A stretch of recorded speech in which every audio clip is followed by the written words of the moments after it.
Welcome to the Geniuses of Copywriting podcast, a peek into the minds and strategies of the world's greatest copywriters, marketers, and persuasion experts. And now, here's your host, Brian Casangina. Hey guys, welcome back to the Geniuses of Copywriting podcast. I've got a really special guest today, somebody who I met during my time at Mindvalley. So, as many of you know, I was working on the Mindvalley team for about 3 years with CEO Vishen Lakhiani, who is a great copywriter himself, and some of the other writers on the Mindvalley team who don't get that recognition, and who are copywriting geniuses in their own right. I'm talking to one of them today, a guy who's responsible for a lot of the most profitable and money-making copy that Mindvalley puts out. And his name is Omar Michael. So welcome to the call, Omar. I really appreciate you coming on today, man. Hey, thanks, Brian. It's good to be here, man.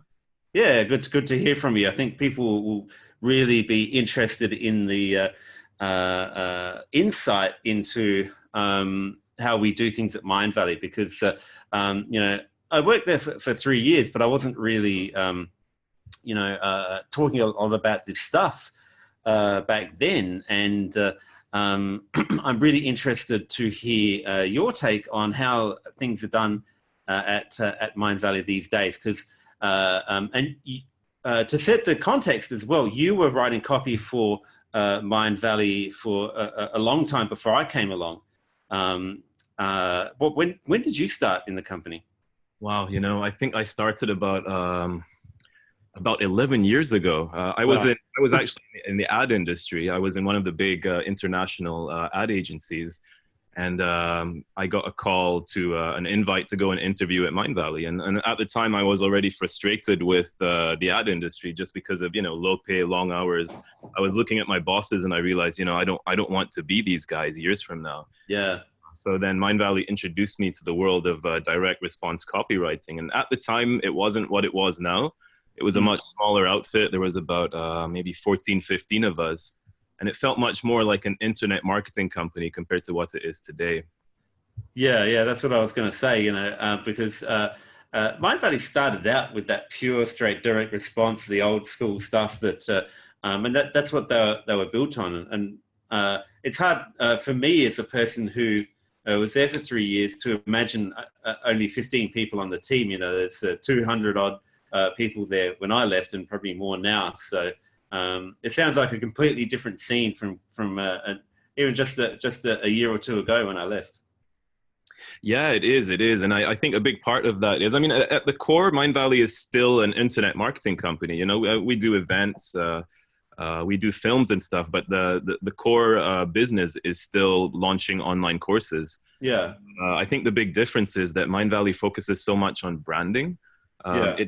It brands the movement, it brands the mission, and it brands the CEO, Vishen Lakhiani, as well. And I think that's what makes all the difference. Somebody who buys into the Mindvalley brand, they're not just buying a course to solve a particular problem in their lives, but they're also buying into a mission. They're buying into a self-identity, kind of like how Harley Davidson or Zumba does it. Yeah, that's exactly right. And that's what I was trying to sort of imply before. They started out in that internet marketing world. And that's a really good way of sort of getting some cash flow and getting some customers under your belt.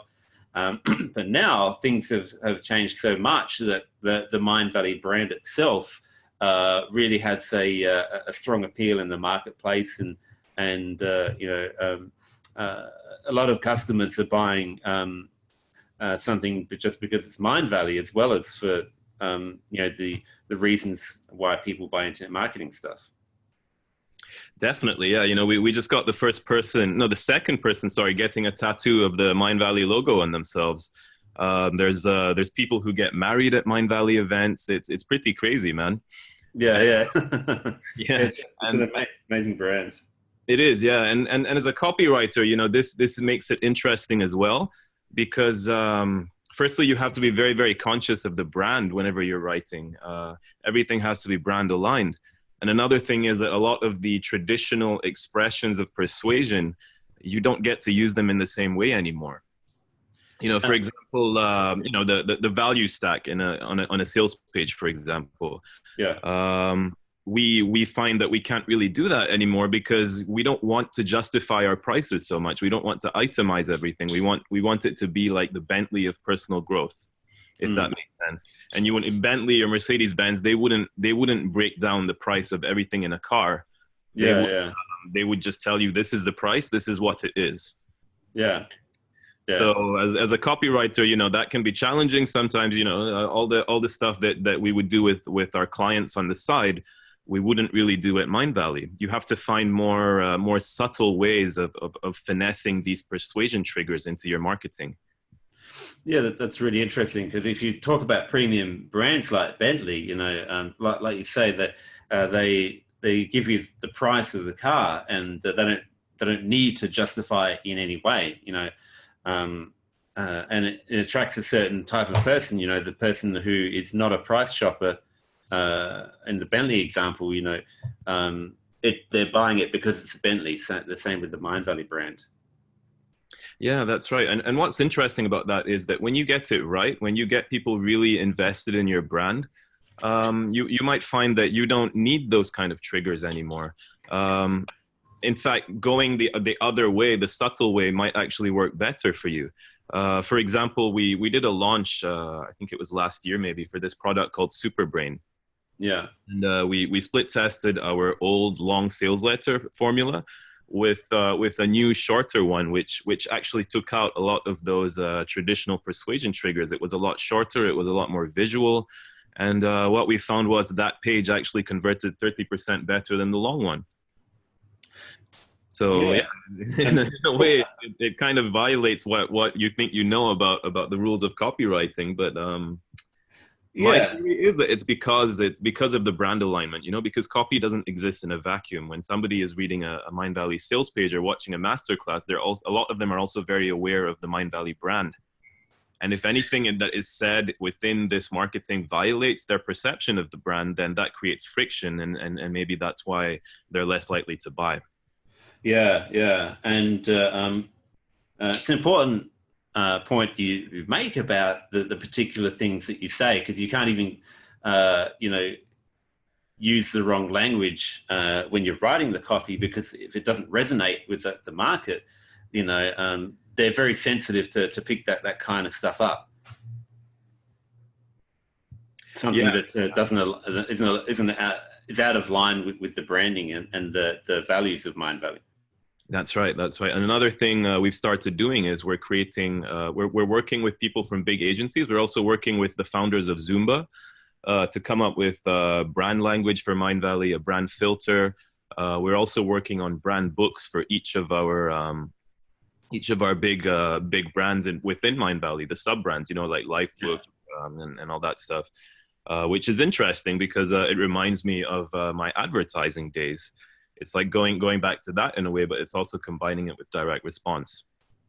Yeah. And this is all fascinating to me because from an early age, when I first started studying copywriting, it was all about the direct response copy.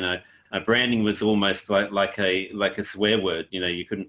It wasn't about the brand. You just had to write the best headline and the best offer, and then you would make the most money. And you could build giant companies like that. And there are companies like that around. You take something like Agora, for example. There's just one of their divisions, Agora Financial, is one that I study a lot. And we get on calls with them each week to learn new stuff. And they're doing some of the most cutting edge stuff on the market in terms of direct response copy.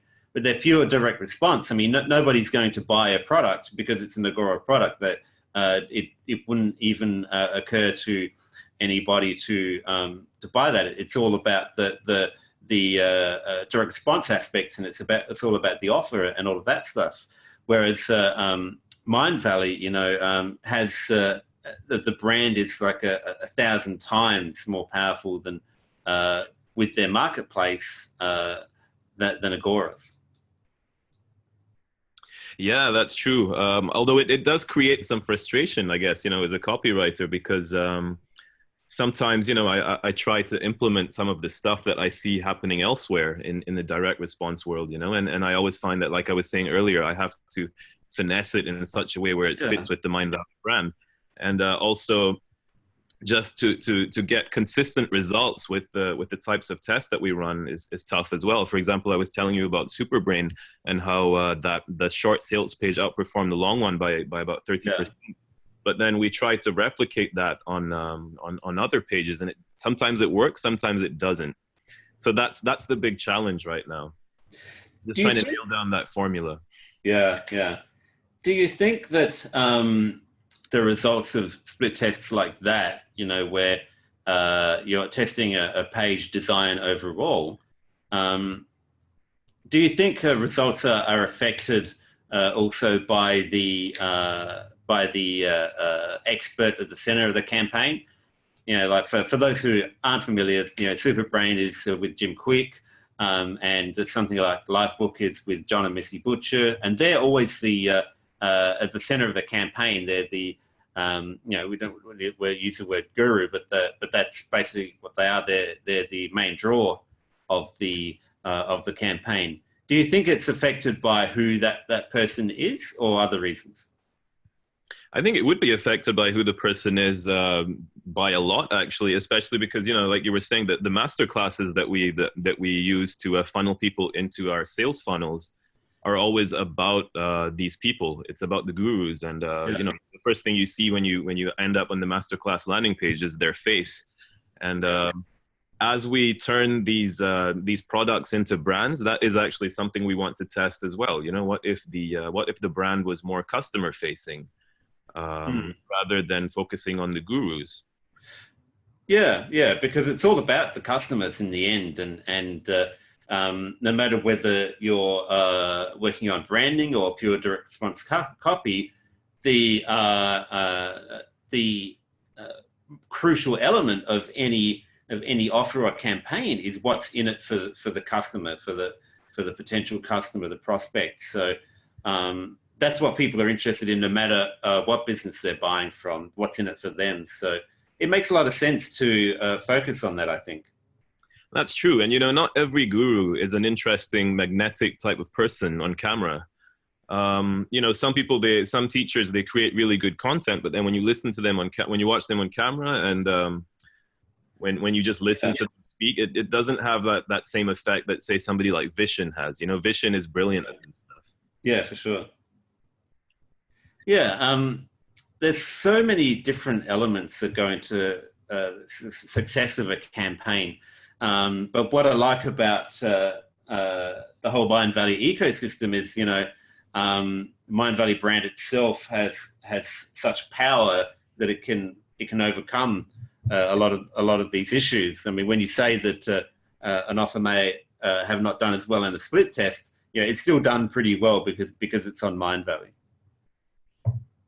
Yeah, that's true. That's true. You know, there's a lot of Mindvalley customers who are Mindvalley fans first, rather than fans of any particular product that we release. So whenever we release something, even if they're not immediately interested in it, they would give it a chance because it's from Mindvalley. Yeah. So how have you arrived at that point? Because this is something that, like take, for instance, you know, if I go back to the old school copywriting, where there's guys like Dan Kennedy, it's one of the preeminent teachers in that world. You know, there's a lot of people who would buy a copywriting course purely because it's Dan Kennedy. They wouldn't need to read the sales letter.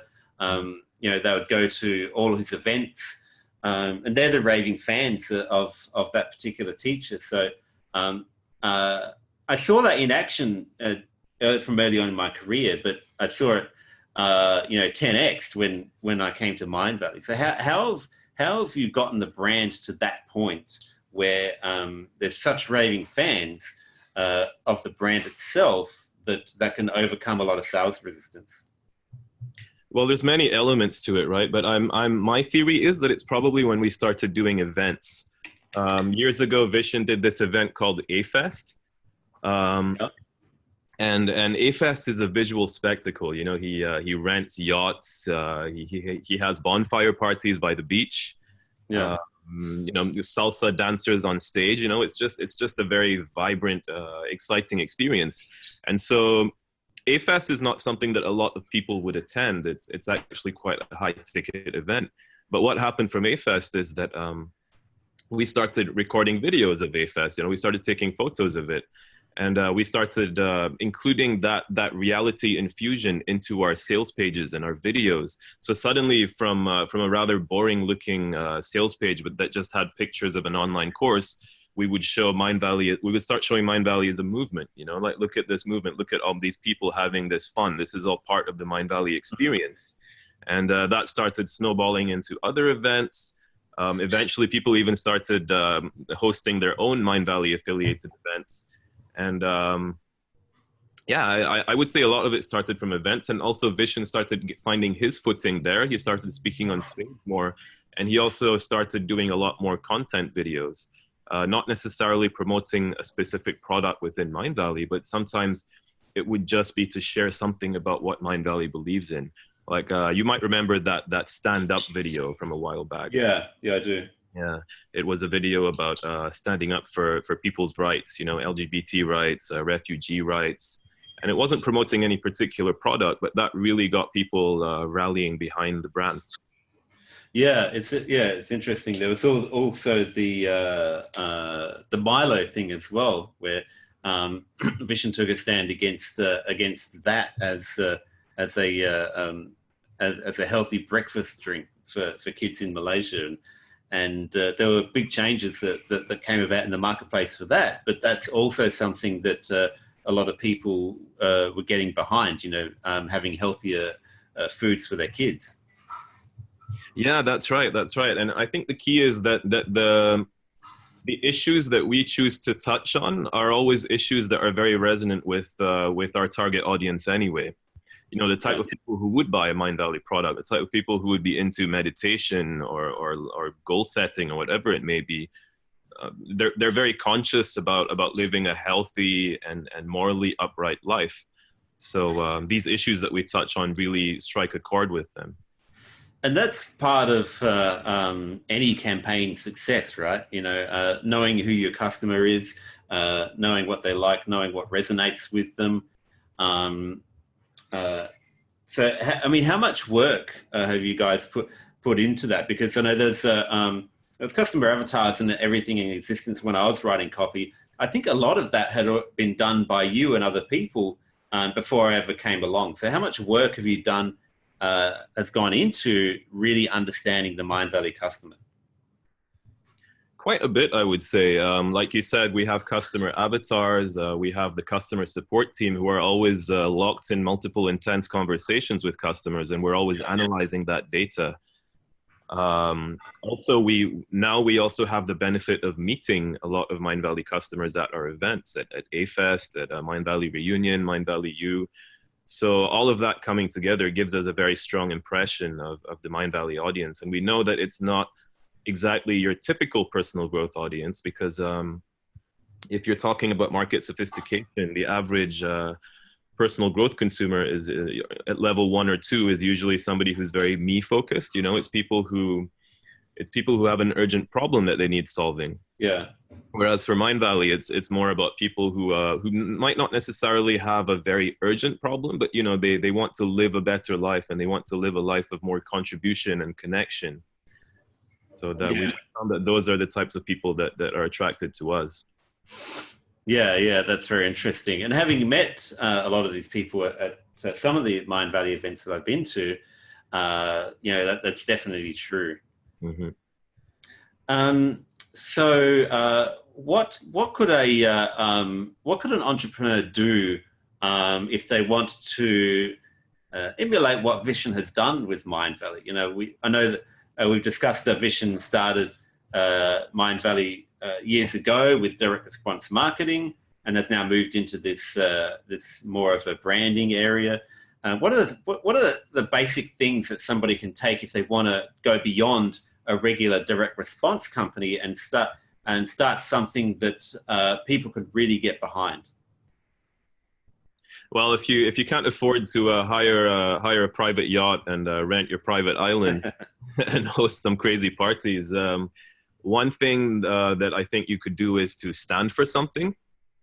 Don't be afraid to offend certain people as well, because normally that means you're also creating deep love with the people who resonate with what you're saying. Yeah. You know, a lot of smaller companies tend to be very careful about what they say. You know, for example, they don't want to get political because they don't want to push away any of their possible market. But Mindvalley has never been afraid of that. No. So definitely standing for something, definitely getting your best people more visible, you know, whether it's on camera, whether it's through webinars, videos, podcasts, and developing followings for the key people within your organization, I think is very important. And then also looking at how ad agencies or big companies brand themselves, you know, having that consistency of messaging, the consistency of vibe, the consistency of colors even, so that every time somebody lands on anything that you create, they know that that is very much from you. Yeah, this is something that that we always worked on in new launches or funnels. You know, among many other teams, the design team was very important because the brand had to be consistent and had to represent the values of Mindvalley at the time, and that was always one of the most crucial aspects of it. It was, yeah, and it definitely helps a lot because especially if you're working on multiple brands and products at the same time, if you're not mindful of it and you don't create like a framework and a process for it, sometimes the language you use for one brand is going to bleed into another. And I guess the same thing could happen for you if you're a freelance copywriter. If you have, like, let's say, multiple retainers that you're working on. I find myself doing it as well, you know. I'll be writing something for one of my other clients, but then I start writing in Mindvalley language, and then I catch myself and I realize, wait a minute, you know, this is not exactly brand aligned with these guys. Yeah, it's like when I go to see my wife's family who doesn't speak English, and she's talking with them, and she'll turn around and say something to me in that language, and I'm like, what did you just say? Because I don't speak the language, and then it's that sort of overflow which you catch yourself doing. But the problem with that is, you know, not enough companies would focus on that. You know, it wouldn't matter as much to them about the particular language that you use.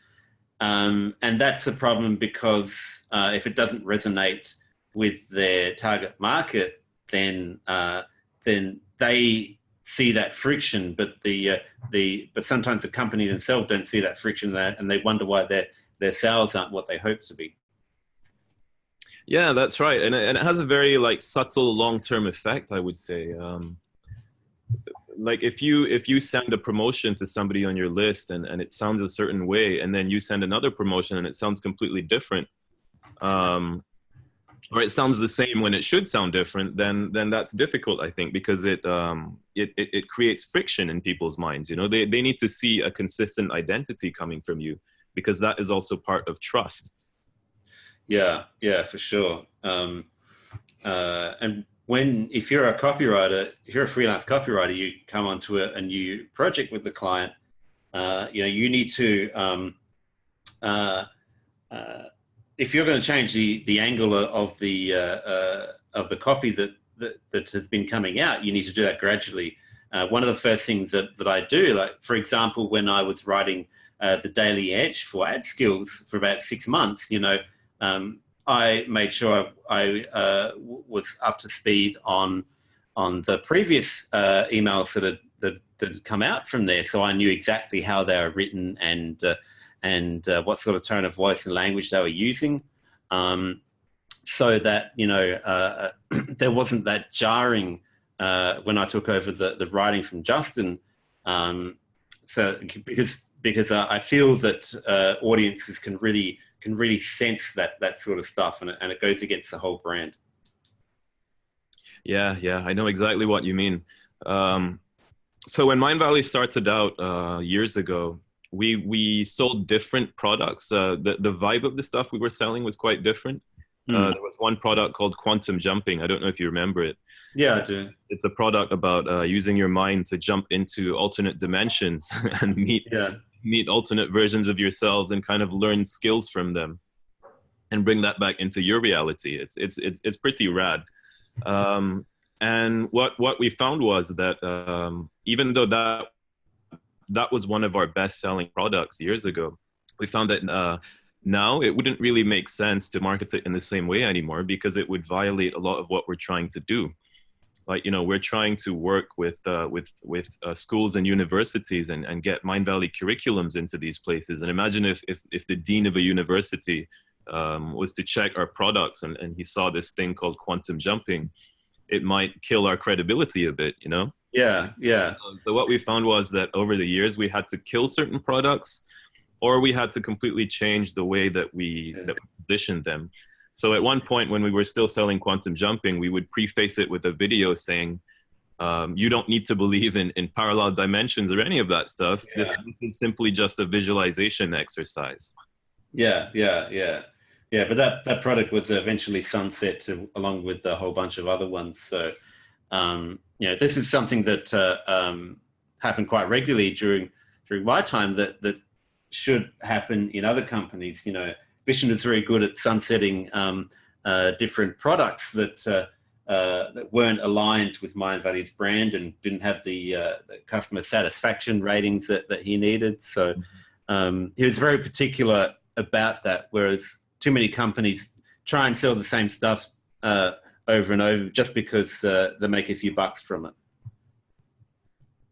Yeah, that's true. So, it's been really interesting to catch up with you on this and get a deeper insight into the branding aspects that you can bring into direct response, and they do work together. Like I said, it almost used to be a bad word years ago, the word branding, when it comes to direct response copy, but it's actually very important. It's something that I've tried to start to work on in my own business as well as with clients as well. So I appreciate you coming on, and thanks for spending the time with us. Yeah, thanks for having me, Brian. It was fun. How can people find more about the secret weapon behind these Mindvalley campaigns? The secret weapon? You mean myself? Yeah. Add me on Facebook, facebook.com/Omar Michael. Easy. Too easy. All right. Thanks for that. I appreciate you coming on. We'll talk soon. Thanks, Brian. Catch you soon. Thank you. Bye. Thank you for listening to Geniuses of Copywriting with Brian Casangina. To get the full transcript and all the resources mentioned on today's show, go to www.geniusesofcopywriting.com now.